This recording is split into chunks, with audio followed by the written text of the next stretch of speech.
How to make a poll on Discord. Hello guys and welcome back to the channel. In this video, I'm going to show you how you can make a poll on Discord.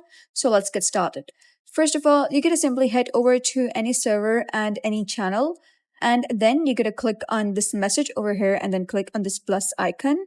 Here, you'll be able to see this option of create poll. Click on it and then you're going to type in any question. For example, I'm going to type in, what is your favorite animal? What is your favorite animal? And then you're going to type in the answers. We can simply type in any answer. For example, I'm going to type in cat and I'm going to type in dog.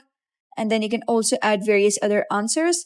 And then you're going to set the duration of the poll. For example, I'm going to let it be for 24 hours. And then you can also click on allow multiple answers. You can click on this emoji over here and then you can select any emoji for the poll as well. Click on post. And then you'll be able to see that a poll has been created. So you can simply select any of these options that you want. So that is basically how you can create a poll on Discord. So if you found this guide helpful, give it a thumbs up.